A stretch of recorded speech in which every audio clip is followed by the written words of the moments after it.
Like every guy wants to say like, hey, I don't always know, but I'm not trying to tick you off. I'm not trying to miss the mark. I want to get it right. I just don't know what you think. Can I ask you what you need? Can I ask you what you think I should do in this situation? And is that okay? And if I do it, does it feel like it doesn't matter because I asked? Like I need to be able to ask you and to hear you, and I need to listen to you when you answer me. But I don't always know what you need, but I want you to know that I do want to get it right.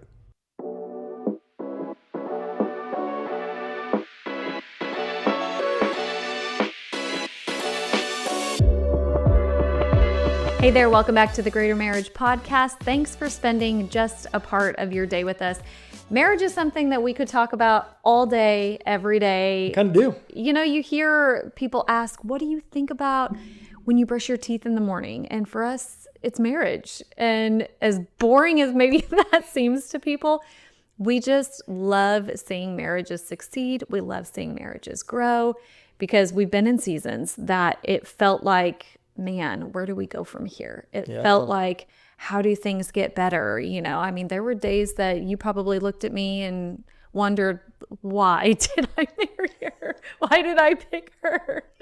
But we are here to tell you it is so worth the work that you're going to put in. And if you commit today to giving your marriage a year, 365 days, 365 mornings of waking up, relying on the Lord, thanking Him that His mercies are new every morning, being intentional in some small way about your marriage, how different your relationship could look a year from now. We're advocates of it because we are the fruit of it. Right. We're the fruit of having long-term vision, saying, I believe this can be better. I believe the Lord can do a work. I believe that we can have a great marriage. I believe in this idea of getting greater every single day and committing to be better, committing to thinking different, committing to having hard conversations. And that's what we encourage. Yeah. We encourage you to think differently about your spouse and marriage. We encourage you to try every single day to make your marriage greater. Like you said, 365 days a year. It is a work in progress, and that's okay. We encourage you to have hard conversations and long-term vision in your marriage. You know, it's funny. I was just thinking about, we've been married for 14 years, which we don't have all the answers. We don't claim to have all the answers, but we know the one who does. Yeah. And so we will always point you back to the Word. But of the almost 14 years that we've been married, we have led a marriage small group for 14 of those 14 years. We got married, we were like, listen, people need to know what we know. Or we were like, listen, we need help. Let's start a small group and make sure that everyone else is dealing with the same stuff that we're dealing with.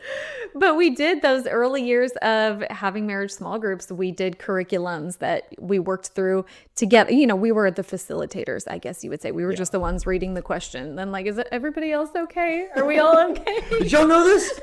Just don't see this is the first time we're seeing this right now. But all that to say, marriage from day one has been something that we're passionate about. Yeah. So 14 years in, of course, this is what we're talking about. Of course, this is where we're at.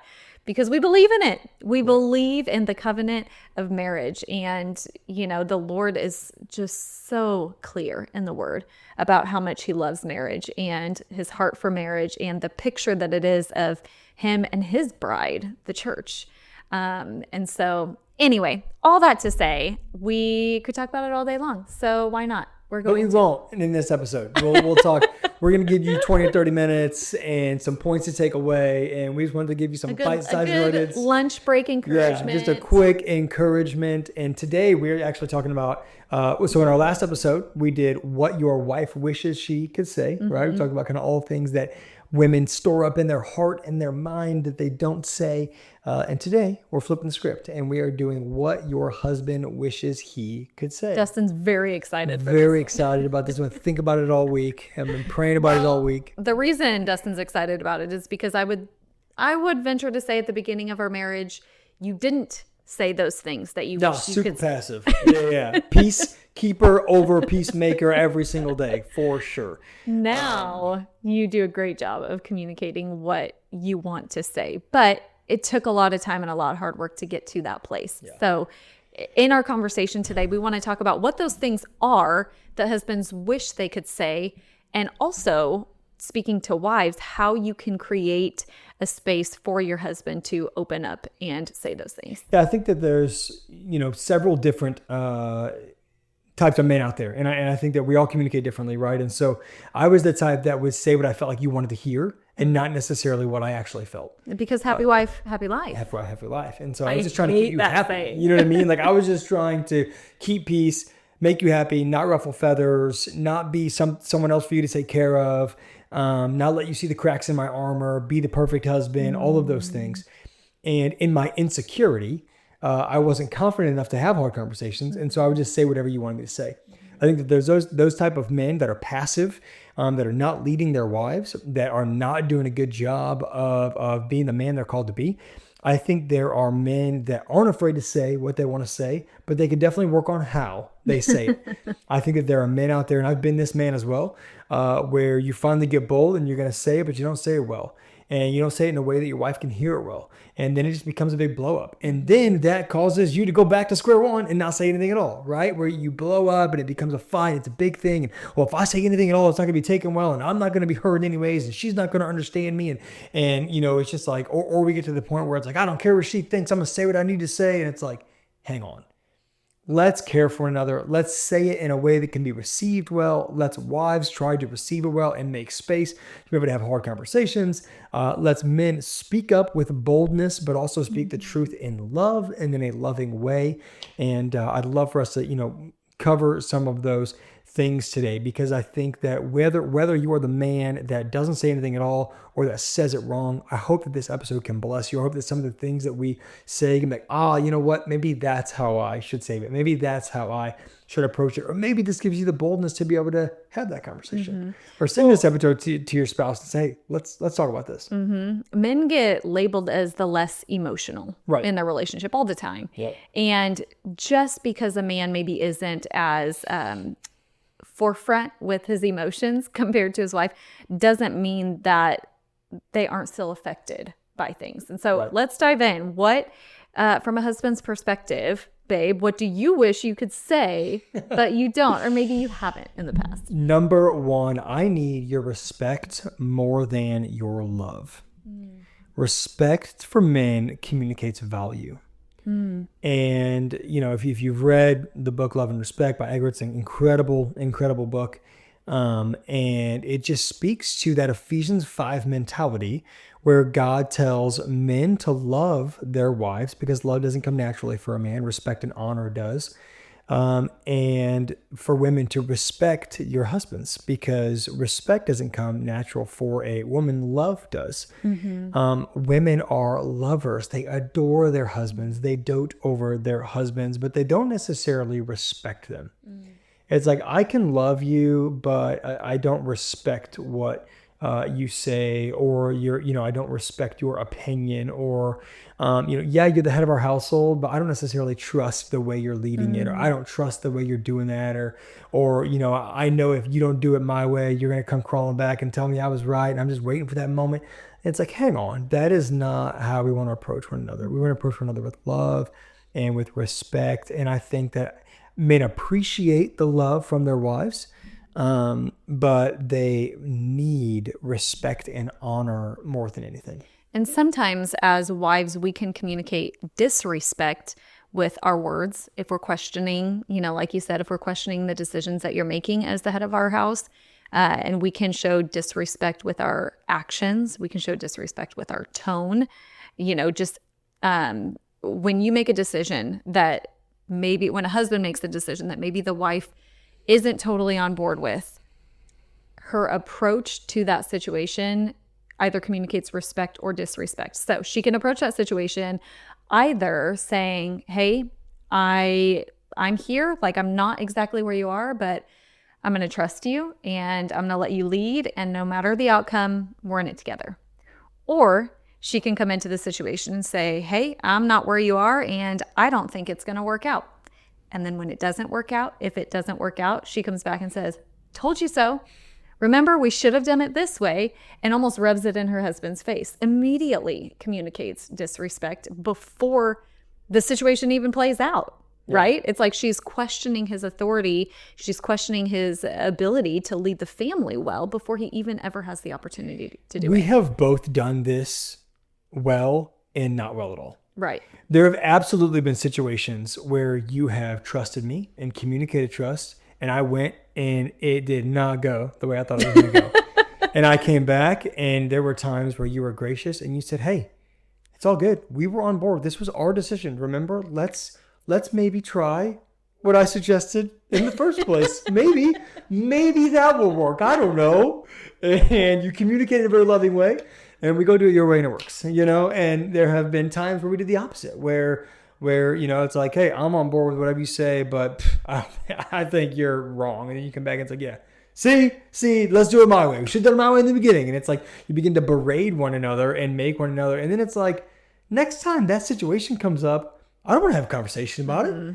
It's like, and then I don't want to admit when I messed up because I feel like I'm just going to be berated or disrespected or I told you so or whatever. And it's like, we need to have healthy conversations. We need to be able to get on board with one another and show mutual respect for one another and say, hey, no matter how much I agree or disagree, we're going to make a decision. We're going to come to an agreement. And when we leave this house, when we go out into the world, when we go and make that decision final, we are on the same team. And we are together in this. And if it fails, I'm failing with you. And we are coming back to the drawing board and we are trying again. Well, and here's the thing. If we believe the word is true, it says in Romans 8:28 that God works all things together for those who for the good of those who love him and are called according to his purpose. So even in those situations where maybe the decision that was made doesn't play out the way that we hoped it would, the word promises that he's still going to work that together for our good.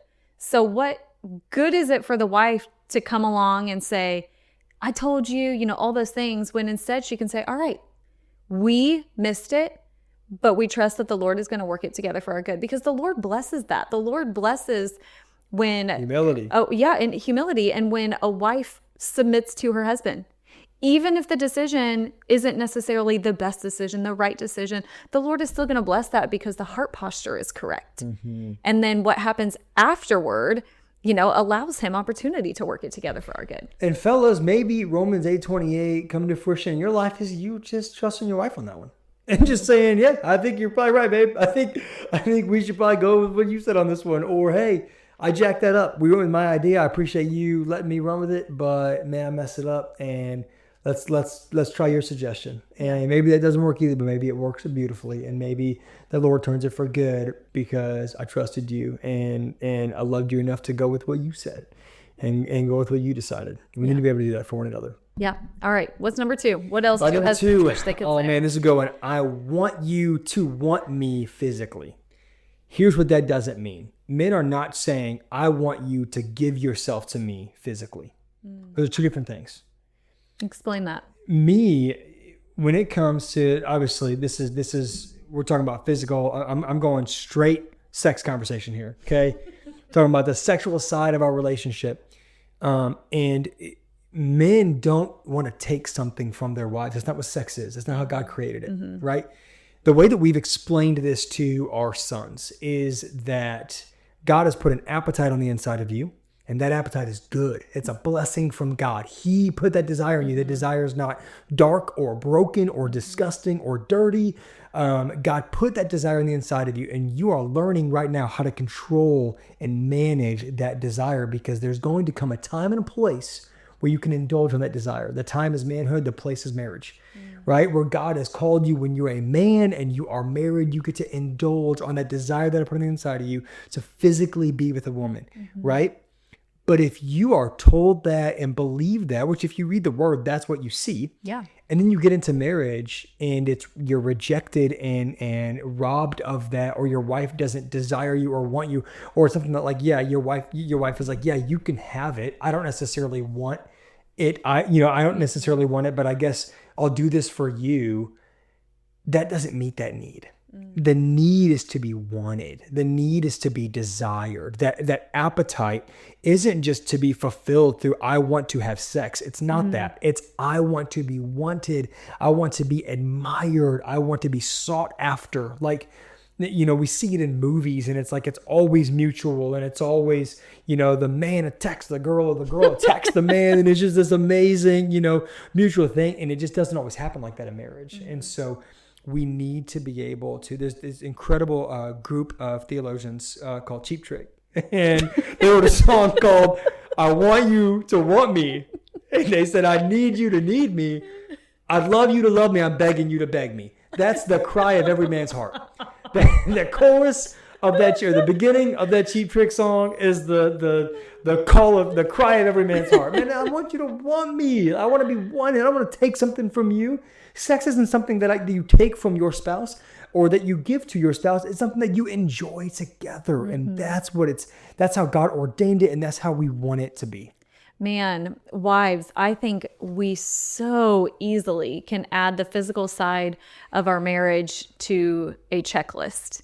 And it's like, okay, I'm checking off this box, checking off this box, sex, check, all of these things. And in reality, it's not about the sex. It's about what I'm hearing you say. It's about being wanted and desired. And that's not just in the performance of the act of sex itself. No, it's not at all. It's in the pursuit. It's in the experience. It's in you giving and me receiving and me giving and you receiving at the same time.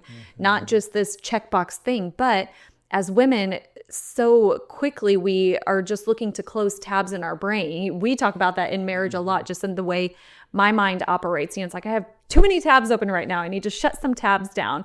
And we have to fight as wives to not let sex just be another tab that we complete and close, but that it be something that is that we are pursuing, even if it's not just sex, if it's the physical touch, if it's just that affirmation of, I see you, I want you, you look great, saying it, putting our hands on you, all of those things are a piece of that physical pursuit that is desired by husbands. Yeah, and we need to be able to communicate that. I think that husbands feel, and I have felt like this in the past, we've talked about this, that I have felt like if I communicate it, it's just going to be like, I want to have sex with you. And that's not the way I'm trying to communicate it. What do you mean? Like when you communicate that to me, if I you're afraid communicate that's what the I'm need, hearing. right? Like the need to be wanted. It's like, man, I have tried very hard to communicate that it's not that I just want to have sex with you, or it's not that I just want to have sex in general. Like I want to feel wanted, and I want you to feel wanted, and show me how to pursue you well, and like ask me how I want to be pursued. That matters. It matters in your relationship that you can have the availability to say how you prefer to be pursued. I was going to say, what is that for a husband?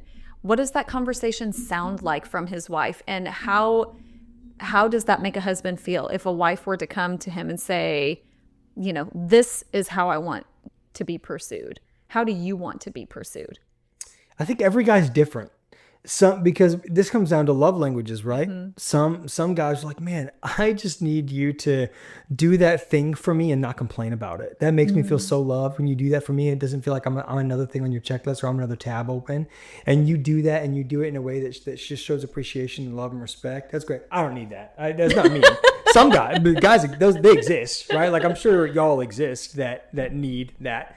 I just need you to touch me and tell me I look good. I just need you to put your hands on me and say, dang. Like that's like some guys just need their wife to compliment them with their words or touch them physically. Some guys need their wife to do something, like it's quality time. I just need you to listen to me, to sit with me, to be with me, and not be bouncing around and not be on your phone and not be worrying about kids, and like just give me attention. Like I need your attention. I need your love. I need those things.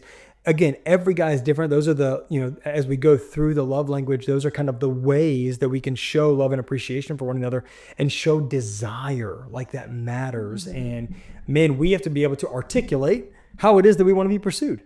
Yeah. I feel like that should have been number one, because clearly we spent a lot of time on this one. It's good. So okay, jumping to number 3. I feel like I'm always falling short. I feel like a lot of times this is like, man, I wish you saw what I was doing and not just what I wasn't doing. Or I wish you would tell me what I did right and not just tell me what I did wrong. I think that we've had this conversation a lot, in especially the early years of our marriage, and very easily can dip back into that. But Man, we've had that conversation a lot, because I remember the first time you told me, I don't even remember what exactly we were talking about, but you're like, you could poke holes in anything. And I was like, oh, I mean, that was kind of harsh. But... Poke holes in a cast iron pan, babe. You can poke holes in anything. But I heard you, and it was like, oh, wow, I am looking at everything through a critical eye. Let me dream, babe. Just let me dream. How many times we had that conversation at the beginning of our marriage? Babe, just let me dream. Don't kill my dreams. We should go to Disney this summer. I know we can't go to Disney this summer. We're 22 years old. I see all the finances. Look, I'm just dreaming. Let me dream before you shoot a hole in my hot air balloon, all right? Man, that is hilarious. Okay, no, okay. But that being said, men tend to feel like they're falling short. Heavy is the head that wears the crown. Mm-hmm. Men carry the weight of work, the weight of providing, protecting, and pioneering. We feel like we need to lead our wives well. We feel like we need to lead our family well. We feel like we need to provide for our families, put our families in a place to thrive, create a home that is peaceful. Like, we wear all of these weight of these heavy things. I think that wives do a ton of little things well, and men can miss the little things. But man, the big things weigh heavily on us. And I'm not saying wives don't do big things, because they do. But typically, the typical man and woman, the woman does all these little things so well. And the men do these big things that can be looked at as small, or they can be looked at as not weight bearing. And they are so heavy. And I want you to know that I don't always feel like I'm measuring up in those big things. And I feel like they matter a lot. I feel like it's my whole worth, my whole job to provide for us and protect you and lead our family. And when I feel like I'm falling short in that area, I feel like I'm falling short in every area. Mm-hmm. And as wives, we tend to put things on a scale in our minds and weigh things out. It's like, okay, well, yes, you are taking, majority stake in the providing and the protecting and, all of that. But I'm doing more things, because I'm doing the shopping, the birthdays, the drop-offs, the pickups, the this. And we're trying to, put things on a scale that are not intended to be equally weighted. And it's like, well, I do more things, so I'm carrying more weight. And in reality, it should never even be compared that way, because we're designed differently on purpose. Right. And your role looks different than mine. And God created men very specifically and with specific desires and innate abilities, because they are called to provide, protect, and pioneer. And he created women differently, because we are called to be the nurturers and the peacekeepers of our home, and all of those things. And so it's unfair for us as wives to expect you to operate the same way that we do. And so what we have to look for is opportunities to not shoot holes in everything, but to call out the things that we do appreciate, and the things that you are excelling in, and the things that you are providing for, and to really affirm what God has created you to do. Yeah, that's so good. Number 4, I don't always know what you need. If I think should that be ever? This should have been number 1. I don't ever know what you need, to be honest. Maybe a Diet Coke and some dark chocolate, but beyond that, I don't know. And but I also want to say, I think, to kind of add to the tail end of this, but I want to get it right. Like, every guy wants to say, like, hey, I don't always know, but I'm not trying to tick you off. I'm not trying to miss the mark. I want to get it right. I just don't know what you think. I was distracted when you explained that thing to me, and I did not hear you. Very common theme in our home. But we need to be able to communicate, hey, I don't know. I don't know what you need in the situation. And so can I ask? Like, can I ask without being reprimanded, or without feeling like I'm adding to it, or like without feeling like if you have to tell me, it doesn't matter as much? Can I ask you what you need? Can I ask you what you think I should do in this situation? And is that okay? And if I do it, does it feel like it doesn't matter because I asked? Like, I need to be able to ask you and to hear you, and I need to listen to you when you answer me. I need to be able to pick up on some things, but I don't always know what you need. But I want you to know that I do want to get it right. Man, that's good. There's a lot of responsibility that falls on the wives in that category too. One, for us to communicate our needs clearly and not unfairly expect you to read our minds and know everything that we want and need. And then 2, the weight and responsibility of being gracious when you do ask. When you do ask, okay, what do you need in this situation? Okay, can you remind me about this again? To not be frustrated by the fact that maybe we have to repeat it again, but instead to be encouraged by the fact that we hear our spouse asking how they can do better in an area or how they can help pick up in an area. And so that's two-sided, because yes, you may not know what we need, but it also is our responsibility to communicate that to you. You also have to understand the quirks of your spouse, because I'm a verbal processor. Like, I will be Big verbal opening the big verbal processor. Heather is not. So I will be opening the calendar and be like, what do we have going on tomorrow? And Heather's like, we had a whole conversation about this. And I'm like, I should have just waited 3 seconds, because I'm looking at it. I just, in my head, thought, I'm going to look at the calendar to see what we have going on tomorrow. And in my mouth said, what's going on tomorrow? And then you were like, we just talked about this. And then I open it and I'm like, oh, I see all the things we just talked about. That sounds very familiar. This looks very familiar to the conversation we just had, but I'm verbally processing. Sometimes I'll say something and you'll go, what? And you heard me. But you'll just sit there quietly till I answer you. Till I answer my own question. What did you say? Whatever it is you just said, and I'm repeating it perfectly. It takes me time to process the things. You know what I'm saying? So. But I've learned to just sit quietly while you process instead of saying, I literally just said that. I still say that. That's crazy. I'm learning in process. Show me some grace here, babe. Man. Let's move on to number 5. Let's move on to number 5, shall we? This is our last one. Number 5, which kind of just wraps it all up. I wish I could tell you my fears without feeling weak. Vulnerability is just tough for dudes. We want to be tough, rough and tumble. We want to be the one to provide, protect, pioneer. We want to be the man. We want to bear the weight of the family. We want to wear the crown. We want to lead. We don't want to be weak. We don't want to show cracks in our armor, all the things. And sometimes I think men are like, man, I could really use some help on this, but I don't want to ask because I don't want her to think I'm weak. I don't want her to think I can't handle it. I don't want to feel like I'm letting her down. I don't want her to feel like she's got to bear the weight of this. That's a big one. Mm-hmm. As a man, there are things that I will avoid talking to you about because I don't want you to carry the weight of that. I think I'm the man. That's a part of like the protection. Part of me protecting you is that I'm going to carry the weight. And guess what? There are things that I need to go to my guys about. There are things I need to go to the Lord about. Right. Like there are men that I trust that I can take things to and get business advice and fatherly advice and husband advice and men that keep me sharp physically and mentally and emotionally and spiritually. Like all of that matters. Having mentors matters. Having people you trust matters. Going to the Lord matters. Going to the Lord in prayer, all of those things matter. But I also need to be able to be vulnerable with you as my wife.